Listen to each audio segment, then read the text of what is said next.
허락하신 하나님의 말씀은 미가서 7장 1절로 7절까지 말씀입니다.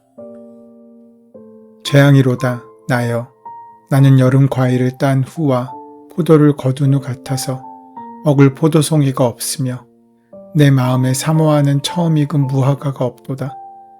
경건한 자가 세상에서 끊어졌고 정직한 자가 사람들 가운데 없도다.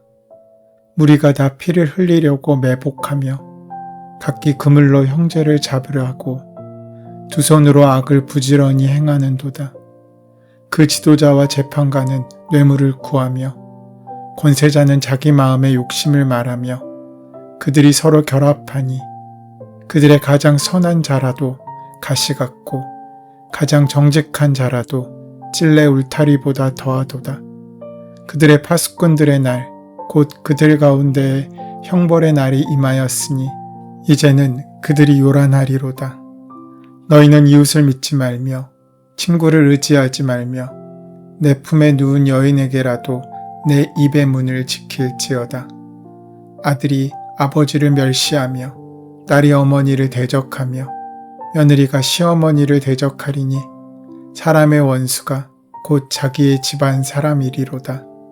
오직 나는 여호와를 우러러보며 나를 구원하시는 하나님을 바라보나니 나의 하나님이 나에게 귀를 기울이시리로다.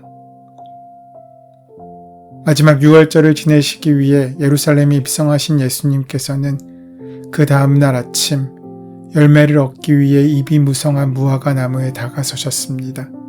그런데 잎이 많았던 그 무화과 나무에 열매가 없자 예수님께서는 이제부터 영원토록 사람이 내게서 열매를 따먹지 못하리라고 하셨습니다.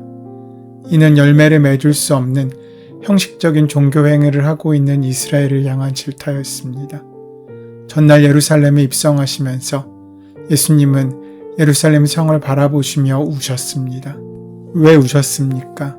정의와 공의가 사라지고 온갖 부패와 불의가 가득한 예루살렘의 멸망이 멀지 않았음을 알고 계셨기 때문입니다. 우리를 망하게 만드는 것은 외적으로 닥친 위기가 아니라 내적인 과도한 욕망에 집어삼켜졌기 때문인 경우가 많습니다. 우리의 욕망은 늘 과도하기 마련입니다. 그런 우리에게 희망은 어디서부터 시작됩니까? 희망이 있다면 그 희망은 누구를 통해 또 어떻게 열리겠습니까? 이런 질문에 답하기 위해서는 절망과 정직하게 대면해야 합니다. 절망의 깊이를 맛보지 않고서는 희망에 절실하지 않기 때문입니다. 주전 8세기의 예언자 미가는 예루살렘의 멸망을 예언한 첫 번째 예언자입니다. 무엇이든 처음은 어려운 법인데 그는 누구도 감히 말하지 못했던 그 무서운 예언을 선포하고 있는 것입니다.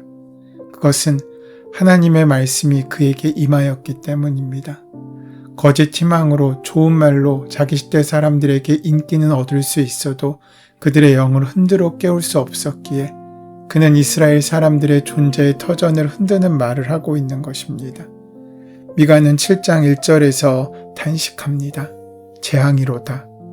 전후좌우 그 어디를 살펴보아도 희망이라고는 찾아볼 수 없는 암담한 상황 속에서 나온 탄식입니다. 북이스라엘은 아수르에 의해 멸망했고 남유다 역시 아수르의 침략으로 풍전등하에 처해 있었습니다. 그런데 이 위기의 상황에서 지도자는 어떤 행동을 하고 있습니까? 하나님 앞에 자신의 죄를 회개하며 그 나라를 구원해달라고 간구하고 있습니까? 그렇지 않습니다. 지도자들과 재판관은 뇌물을 구하고 권세자는 사리사욕에 눈멀어 백성들을 착취하고 있었습니다. 예루살렘에는 우상 숭배자들과 하나님을 경멸하여 조롱하는 자, 점을 치는 자들이 수두룩했습니다. 그들은 자기를 깊이 성찰하고 하나님의 뜻을 받들기 위해 애쓰기보다는 사적인 행복과 안위에만 관심을 기울였습니다. 그 결과 도덕적 부패가 만연하게 되었습니다. 부자들은 폭력을 휘두르고 주민들은 거짓말을 일삼았습니다. 미가는 소위 백성의 지도자라고 자처하는 이들의 행태를 정의를 미워하고 올바른 것을 모두 그릇되게 하는 자들이라고 요약하고 있습니다. 지도자들은 뇌물을 받고 다스리고 제사장들은 삭을 받고서야 율법을 가르치고 예언자들은 돈을 받고서야 계시를 밝혔습니다. 그러면서도 그들은 주님이 우리와 함께 하신다고 말했습니다. 뇌물과 이득, 돈에 대한 관심이 다른 모든 소중한 가치를 삼켜버린 것입니다. 그것을 얻기 위해서라면 하나님의 말씀도 자신의 뜻대로 왜곡하고 자신의 욕심대로 사용한 것입니다. 거짓과 부패를 일상적인 일로 여기며 그 마음을 하나님으로부터 되돌려 악을 향하여 뛰어드는 분화방처럼 날아들었습니다. 가시와 찔레 울타리처럼 타인에게 해를 끼치고 고통을 주고 있는 자신들이 선하고 정직한 사람이라고 외치고 있었습니다. 이처럼 하나님과 백성들을 저버리고 불의를 일삼으면서도 그들은 호의호식하며 권세를 누리고 잘 먹고 잘 살고 있었습니다. 그러자 백성들은 역시 이에 질세라 우상 숭배하며 자신이 할 수 있는 한 최선을 다해 악을 저지르며 자신의 만족을 위해 죄악의 구덩이 속에 빠져들고 있었던 것입니다. 사회가 부패하고 타락하자 가정이 흔들립니다. 가장 가까운 이웃과 친구 그리고 가족 관계가 서로의 욕망을 채우기 위해서라면 해를 가하는 관계로 변하게 되었고 심지어는 하나님께서 맺어주신 부부관계까지도 더 나아가 부모와 자식 간의 관계조차도 파괴되는 결과를 낳았습니다. 미가 선지자는 사회 전반에 걸쳐 불의가 만연하고 종교도 타락했음에도 불구하고 처음 익은 무화과, 즉 경건한 자와 정직한 자가 분명히 있을 것이라는 희망을 포기하지 않았습니다. 그러나 눈을 씻고 찾아봐도 경건한 사람과 정직한 사람이 없었습니다.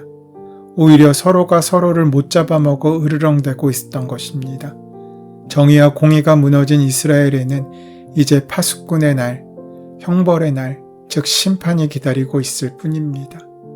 오늘 본문에서 이러한 상황을 미가는 자기를 입이 닫히고 열매는 하나도 남지 않은 텅 빈 가지가 같다고 말합니다.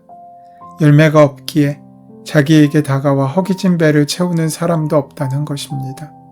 그가 이렇게 쓸쓸한 까닭이 무엇입니까? 함께 마음을 나누고 동역할 신실한 사람, 정직한 사람이 하나도 없기 때문입니다. 주변에 있는 사람들은 그저 다른 이들을 해칠 생각이나 하고 이웃을 올가미에 걸어서 잡으려고 할 뿐입니다. 악한 일을 하는데 이력이 난 사람들 뿐입니다. 아무리 그래도 선한 사람이 남아있지 않겠습니까?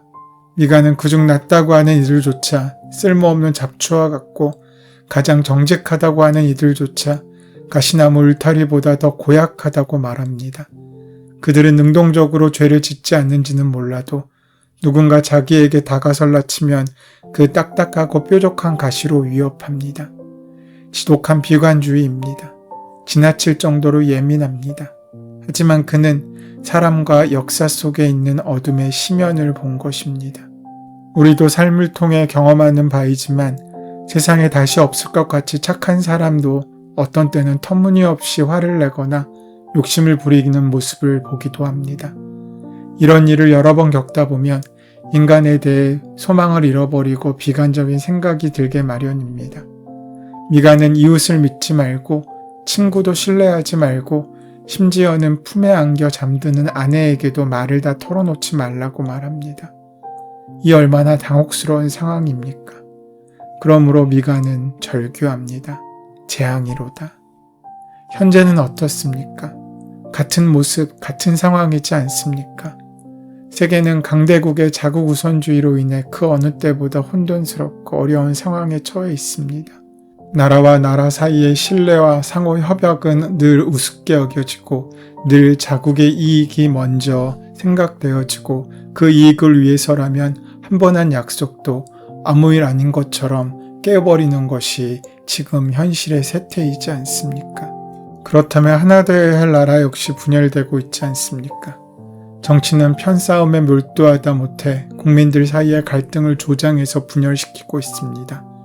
종교 지도자들은 자신과 자신이 속한 공동체가 마치 초법적인 존재인 양 착각하고 불의와 불법을 자행하며 호의호식하고 있습니다. 그럼에도 빛과 소금의 역할을 하고 있다고 감히 자처하고 있습니다. 종교의 부패와 정치의 부패는 결국 나라의 정의와 공의의 가치까지도 변화시키고 있습니다. 이런 작금의 현실 가운데 그 정도쯤이야 눈 감아줄 수 있다고 생각할 수 있습니다. 이 사회에 어른이 없다는 사실이 얼마나 슬픈지 모릅니다. 모두 자기만 생각하고 자기 생각만이 옳다고 여기고 자기 공동체만이 선이고 자기 진영만 옳다고 그 어디에서도 구원의 불빛을 찾아보고 함께 하나 되는 선한 모습을 찾아보기 힘든 세상입니다. 이처럼 희망을 찾기 어려운 시대를 함께 살아가고 있는 미가 선지자 역시 절규했습니다. 그에게 보이는 삶의 현실은 절망 그 자체였습니다. 그런데 이러했던 미가가 문득 절망으로부터 고개를 듭니다. 마음의 지평에 살아계신 하나님이 떠올랐기 때문입니다. 인간을 찾으신 하나님, 인간이 망가뜨린 것을 고치시는 하나님의 사랑이 마치 하늘 위에 떠오르는 해처럼 그의 마음에 떠올랐습니다. 비로소 그의 희망의 근거가 우리에게 있지 않고 역사의 주인이시며 섭리자이신 하나님께 있음을 자각합니다. 하나님의 희망이 우리 안에 유입될 때 우리 또한 희망을 만드는 사람이 될 수 있습니다. 하나님께서는 이웃들의 아픔을 함께 아파하는 마음을 우리에게 주시는 데 그치지 않고 그들에게 나눌 수 있는 희망을 채워주시고 넘치도록 충만하게 허락하십니다. 사랑하는 여러분, 세상이 어둡다고 그저 탄식만 하고 있어서는 안 됩니다. 하나님께서 마음을 열어주시면 주님은 성령을 통해 우리가 해야 할 일, 할 수 있는 일을 일러주십니다. 우리가 이렇게 좋은 세상을 만들기 위해 애쓰며 노력할 때 우리는 하나님의 손과 발이 되어 우리의 손으로 하나님께서 기뻐하시는 세상을 만들어갈 수 있습니다. 희망은 그렇게 조금씩 성장하고 있습니다.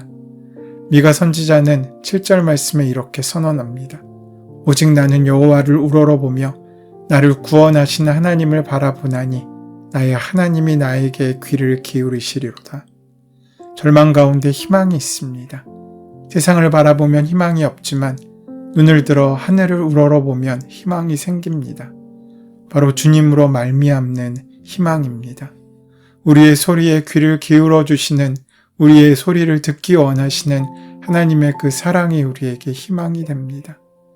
미가 선지자는 지도자부터 백성들까지, 왕궁에서부터 가정에까지 죄악이 만연한 남유다가 주님의 심판을 받아 멸망하게 될 것을 선포하면서도 하나님의 택함받은 이스라엘이 곧 처하게 될 암담한 현실 앞에서 주저앉아 비통함을 느끼고 있을 바로 그때 그 좌절의 순간 눈을 들어 주님을 우러러볼 수 있게 하셨고 그 은혜로 말미암아 가슴에 희망이 넘쳐남을 발견할 수 있게 하셨습니다. 미가에게 주님은 어떤 존재이겠습니까? 다시 말하면 그는 주님을 어떤 분으로 인식하고 있기에 이런 절망적 상황에서도 좌절하지 않고 주님을 우러러보며 소망을 품게 되었겠습니까? 그가 주님을 어떻게 생각하고 있는지 우리는 그의 이름을 통해 유추해 볼 수 있습니다. 미가라는 이름의 뜻은 이 세상 어디를 살펴보아도 여호와 하나님과 같은 분은 존재하지 않는다 라는 뜻을 가지고 있습니다. 그는 자신의 이름을 통해 하나님을 이렇게 고백하고 있는 것입니다. 그는 자신이 믿는 여호와 하나님의 성품을 이렇게 기록합니다. 나를 구원하시는 하나님을 바라보나니. 애굽에서 비참한 생활을 하고 있던 이스라엘을 하나님께서 구원해 주셨습니다.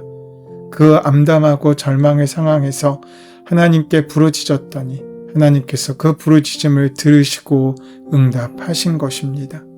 애굽에서 절망 중에 외치는 이스라엘의 절규를 하나님께서 듣고 계셨습니다. 백성들의 간구에 귀를 기울이고 계신 하나님은 하나님의 때에 모세를 택하셔서 출애굽을 이루게 하셨습니다. 미가는 멸망해가는 조국 유다를 향한 자신의 기도에 주님께서 귀를 기울이고 계심을 확신하였습니다. 하나님은 조국 유다를 위해 간구하는 미가의 기도에 귀를 기울여 듣고 계셨습니다. 하나님께서는 우리의 기도를 한 귀로 듣고 한 귀로 흘리시는 분이 아니십니다. 하나님은 우리의 기도를 귀 기울여 듣고 계신 분이십니다. 기도하면서 우리는 시험에 들거나 좌절하기도 합니다. 하나님의 침묵에 때로는 원치 않는 상황 가운데 놓이기도 합니다. 하지만 분명한 것은 하나님께서 우리의 기도를 들어주고 계시고 하나님의 때에 온전히 이루실 것이라는 것입니다. 그때까지 기다릴 수 있는 것이 참된 믿음입니다. 그렇게 기도함을 온전히 이루어 나가는 귀한 은혜가 함께하는 복된 하루가 되시기를 소원하고 축원합니다. 은혜의 주님, 이 시간 우리의 눈을 들어 주님을 바라봅니다. 하나님이 우리의 구원자이시고 우리의 기도를 들으시고 응답하신 분임을 고백하오니 이 시간 그 믿음에 합당한 삶의 열매가 있도록 인도하시고 함께하여 주시옵소서. 예수님의 이름으로 기도드립니다. 아멘. 이제 오늘 이 아침 우리에게 허락하신 본문의 말씀이 오늘 나에게 주신 하나님의 말씀으로 만나지기 위하여 본문의 말씀을 깊이 묵상하시고 함께 기도하는 시간 가지도록 하겠습니다. 함께 기도합니다.